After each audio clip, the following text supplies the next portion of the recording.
Welcome back, OSB Sports Podcast. Well, it's August, ladies and gentlemen. We're excited. We got NFL football on Thursday.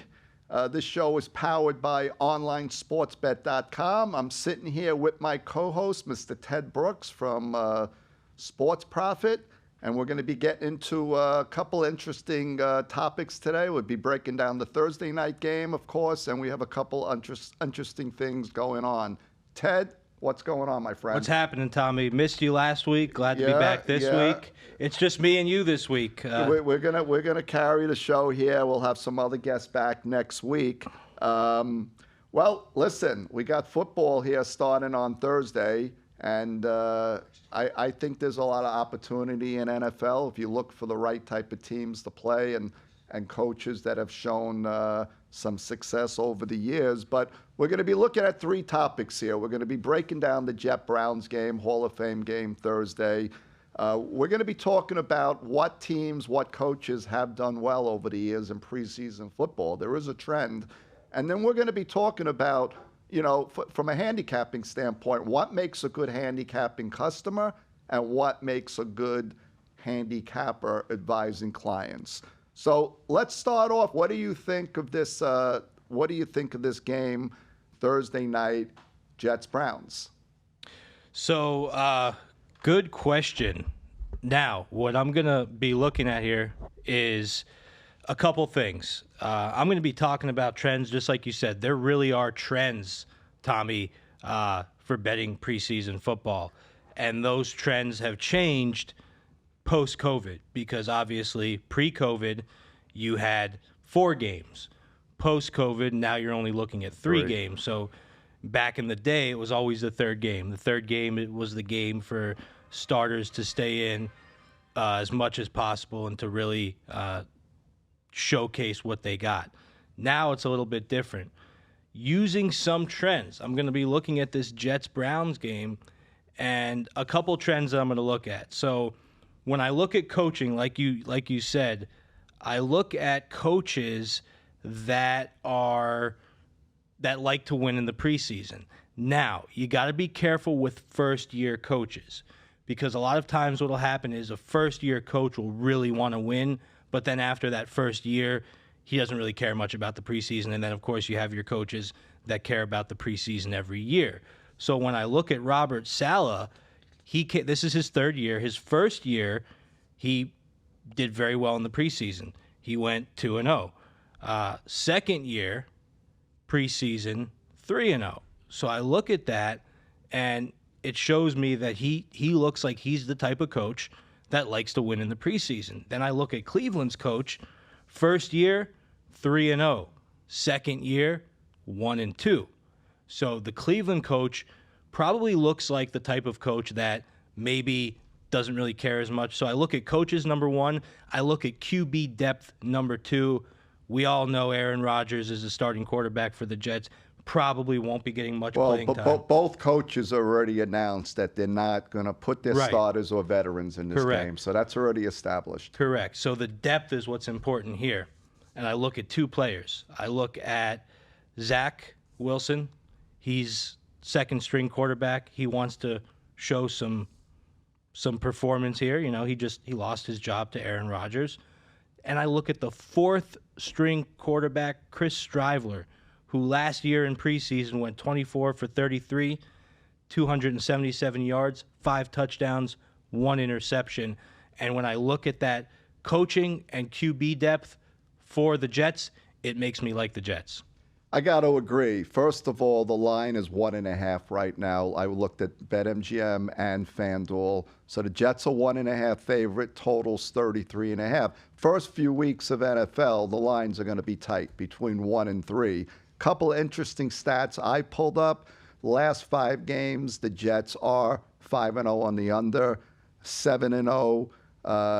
It's basically their trend is under. The Browns are 6-1 their last 7 games under, but I think they're going to put up points on this game. I mean, Rodgers is not going to play, but hey, let's face it, a win is a win. So I think they're going to want to put up points. The Jets, I'm going to lay the 1.5 as well, and I'm going to lean towards the over. I think in the fourth quarter, it could get a little sloppy. You could get some interceptions here. You're going to have third, fourth string people in there. They are going to make mistakes. So that's going to definitely help the over.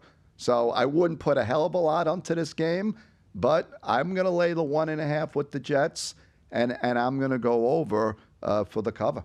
Yeah, it's not a big money game at all, but it's a low total, right? 33.5, 34, depending on where you're looking. It's a very low total, and it's hard not to go over.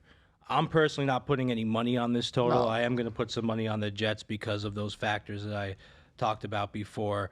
But yeah, I mean, it's low, so it's not a bad bet to go ahead and bet that over. Sure. There are guys going to be fighting for their spots there. So I think the over is a conservative way to go. The following week, there's going to be a full board of NFL, and then we'll be talking about that on next week's show, and there'll be more, obviously, opportunity. There's just one girl in town, pardon the expression, on Thursday night. So, yeah, Jets and over, I'd say, is a pretty safe way to roll. But as far as coaches that want to win in preseason, there are coaches that will admit that a game is a game. They want to win regardless if it's preseason, regular season. Then there are coaches that will say, I don't really care. I'm just looking to start the regular season. Now, I'm sure you've looked at this. The Ravens coach has an unbelievable record in preseason football. Yeah. Harbaugh. I mean, this guy is just a complete machine, it seems. Last 6 seasons undefeated in preseason. I mean, how do you figure? Now, that's not ATS. That's win-loss record. 18-0 win-loss, 15-3 ATS. You did your homework there, Ted. Here's the thing. The reason why you got to remember, you got to remember, Tommy, the record and the line in a preseason game is always going to be 1, 2, or 3. It's going to be 1 to 3 so points. So if a team wins the game, chances are they'll cover the number. Chances are they're going to cover the spread. Exactly. Right? So when you look at win-loss records versus ATS records, you're going to see that they're going to be pretty similar. Maybe off by a little bit. You might have a 2-point spread. The team wins by 1, something like that. But for the most part, they're going to be pretty close. So yeah, John Harbaugh, safe bet, I guess you could say. It's impeccable. And then you look at Sean McDermott for Buffalo. He's pretty sharp also in preseason football. He is. And Buffalo plays next week. But there are definitely coaches that treat every game like a regular game. I mean, if you look at good old Bill Belichick, he has an impressive record also in preseason football. I don't think the Patriots are going to really factor this year, but and also Josh McDaniels for the Raiders, he's undefeated, 4-0 in preseason football. And I think the up-and-comer, Tommy, here is Robert Saleh, like we were talking about before. 5-0. He's 5-0 right now. Now, an interesting little tidbit about Bill Belichick. I brought some stuff for everyone that's watching this podcast, that's taken their time to see us. I want to give you guys some stuff. I'm sure Tommy does too. We want to leave you with some tools, even if you're not a paying client, even if you're not a daily follower of the free picks. At least you're going to get a few tools from this show to take with you and bet the preseason. Bill Belichick, when he faces a team in the preseason that he also faces in the regular season, that same season, very well. I would say put your money with him every single time. So look at the Patriots' schedule. If they're playing someone in the and I haven't even gone that far into it, but if they are playing someone in the preseason that they're playing in the regular season also, I'd put your money with Bill.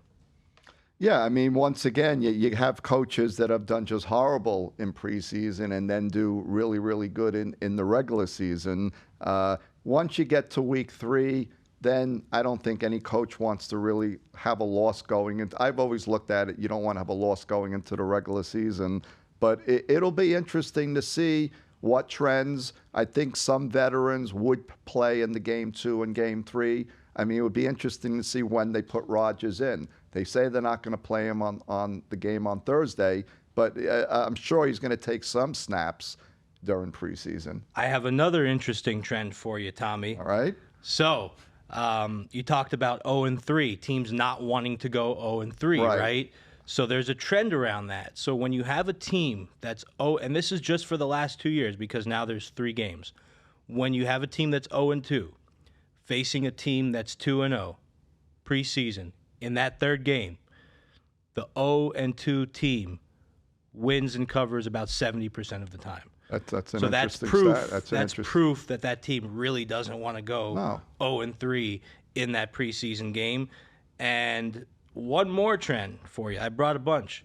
When a team is playing in the regular season and the preseason, you go with the dog in the under in the preseason because that coach does not want to show his cards to that team that he's going to be playing in the regular season in a game that counts. Hey, it's good stuff to note, and we'll see how these trends actually play out as the next few weeks come about. And here. if you guys want to bet preseason, one more thing I would look at is QB depth.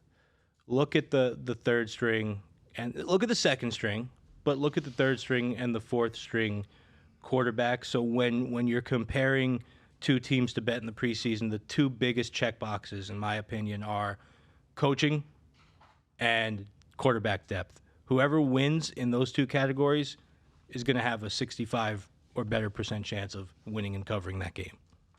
Well, this is good stuff there, Teddy, and let's see how everything pans out as the next few weeks kick in here.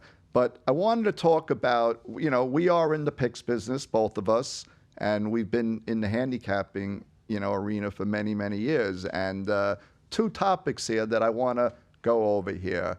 What makes a good handicapping client? Because you can give the best advice to someone. You could give someone a great record. Are they going to follow what you're, advising them to do? Just from my personal standpoint, I think that the sports betting right now has turned into like the Wild West. And I'm not going to blame the sports books, but you got to really, they're definitely one of the reasons why this has become just a total casino. There's just so much stuff out there that you can bet on. I spoke to a guy the other day, and he goes, Tommy, I just lost all my money on table tennis. I go, what? He goes, yeah, I bet on table tennis, FanDuel. I could watch the actual, it's ping pong. I go, where the hell are these matches? Or he goes, I have no idea. I think China, maybe Russia. So this is a guy that knows absolutely nothing about table tennis. On like a Tuesday afternoon, morning, this guy bet his whole account on table tennis. So you're talking degeneracy here. I mean, total degeneracy here. A lot of players right now are just treating this like a total casino, all right? And they're betting parlays. They're betting everything on one big game. They're not going to make money doing it this way. So I don't know what you're coming across, but I'm just seeing rampant, just total craziness, what people are doing right now. Are they really looking to make money? I'd have to question. Yeah. I mean, this is a topic, Tommy, that I could talk about for hours, for days, for weeks, right? We've been doing this for a long time. What I would say, I kind of got to pick and choose because otherwise we're going to be here for 5 hours. But I would say players that are just getting started, one thing that you have to have is you have to have depth in your bankroll and you have to have longevity.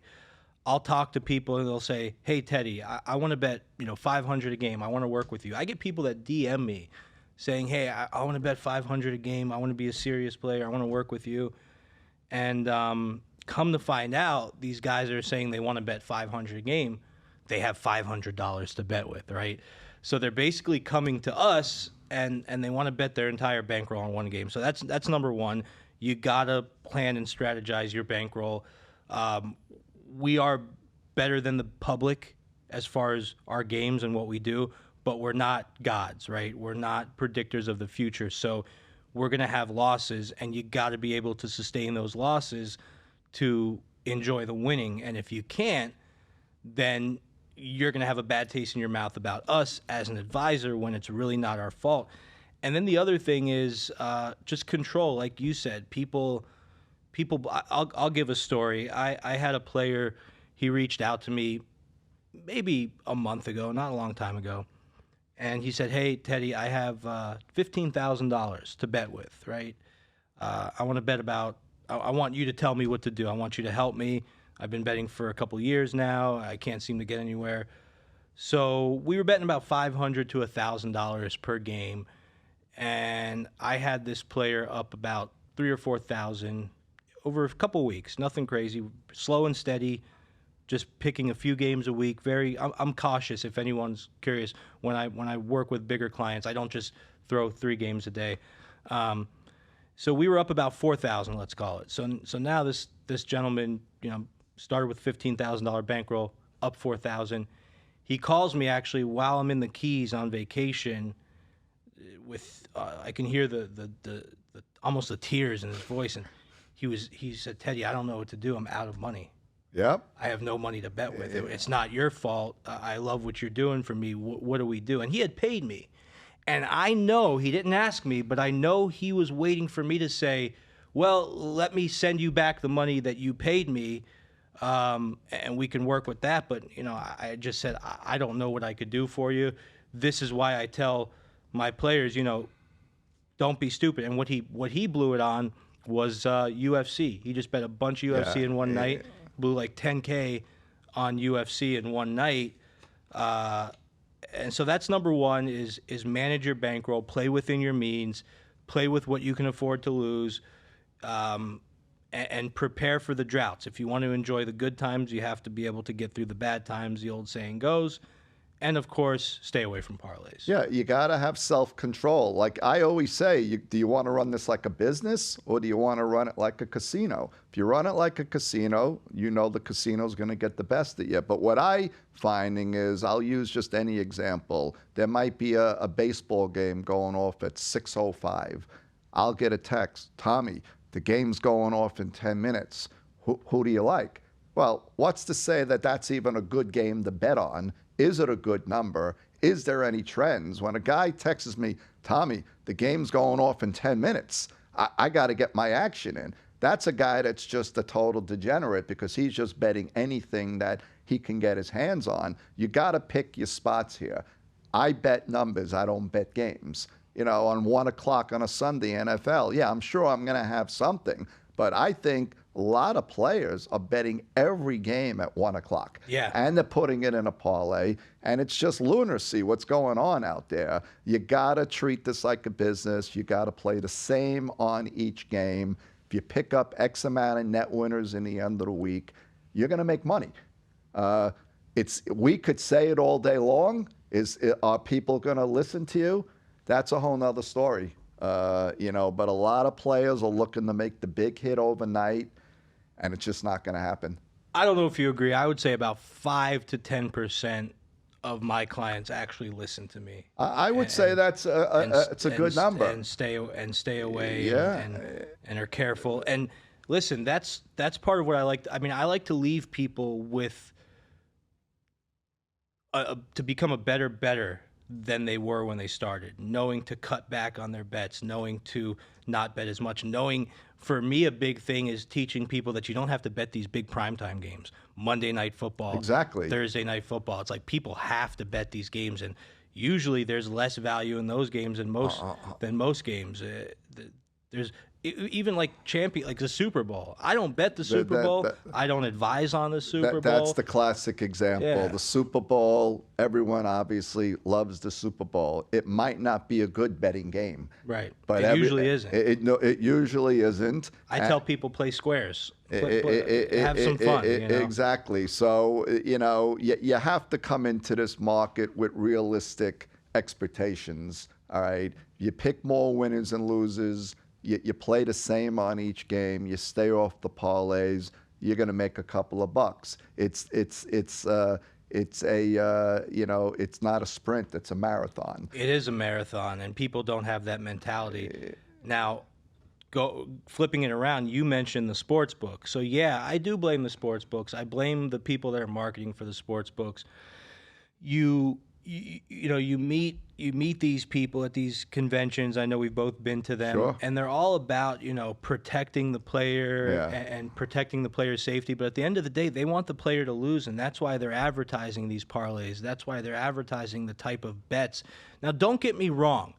The legalization and the new sports books have brought some good things to sports betting. For one, like back in the day, you really couldn't find lines on a first quarter football game in the preseason, right? Now that FanDuel and DraftKings and MGM are all here and they're offering these things, the Vegas casinos need to compete and keep up. So now you're seeing the Vegas casinos offering first quarter NFL preseason, which is a good bet. It's especially when you get deeper into the preseason, first quarter is a good bet. So there are some good things about these new sports books, but the way they market is selling a dream. And then you have handicappers, and I'm sure you've seen them on not as much YouTube, but especially on Instagram. I see them more than anywhere else that are marketing the fact that they hit crazy numbers on parlays with no proof. I'm not going to mention names, but there's one guy, he's out there. He's 99-1. I mean, 99-1. And what I hear his tactic is when you do join his service, he's going to give you a minus 500 money line bet. Right. Which is crazy to bet that. If you don't know what that means, you got to lay 5-1 on your $100 to risk 500 to win 100. So yeah, there should be a crackdown on people saying they're 99-1. And I'm really surprised in this day of age people believe that. But maybe everyone's looking for a dream or something. But yeah, in the end of the day, you got to treat this like any other business. Another thing that's really going to mess people up is this live betting. Live betting was originally put out to hedge yourself. If you have maybe a bad bet and you could hedge yourself with a live wager. But there were people sitting there with their cell phone making a wager every 30 seconds. And with this micro betting that's going to kick in now, where you could literally bet within innings or every pitch. I mean, I don't know. I think there is some good that you said about the legalization, but there's going to be a lot of guys just totally burying themselves. Yeah. In the end of the day here. I mean, you got to... Most definitely. Yeah, you got to have self-control. Most definitely. And coming back to our end, I think something that you do, something that I do, something that he's not here, but something that Scotty does is, in my opinion, someone who is doing what we do. When you're putting it on social media, you should be giving something for free. There are like we all give free games every right? day. I don't want to. I get a little plug right now. I'm 9-1 in my last 10 free games. Listen, but I know of people that have never paid my company, that have been following me for years, that are up money just on my free games. And for me, that's really big. It's really, really big. There are companies out there that talk about what they do, but they don't give anything for free, and the only way that you can get it. And I'm not saying everything should be free either. I'm not saying that if you're making money with somebody, you shouldn't pay them. But I think, people out there on social media, once again, especially Instagram, that have these profiles where they are standing in front of Lamborghinis and Ferraris, and they have the AP on their wrist or the Paddock on their wrist, and who knows if it's real or not, who knows if the car's rented or not. And they don't really talk about sports on their page. They don't break down games. They don't talk about games. All they do is show wealth. And to me, it's like people fall for that too. So it's like, whose fault is it? Is it the handy? It's a free country, free speech. I can go on social media and take a car and crash it into a wall and say, hey, I have so much money that I'm going to crash this $300,000 car into a wall, and I don't even care. I can do whatever I want.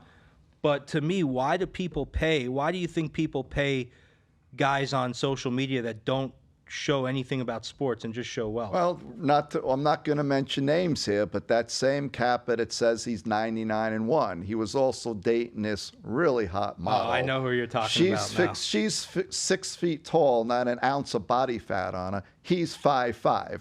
Now, come on now. He's not scoring this woman. No goddamn way. Traveling to Cabo, Mexico and all that.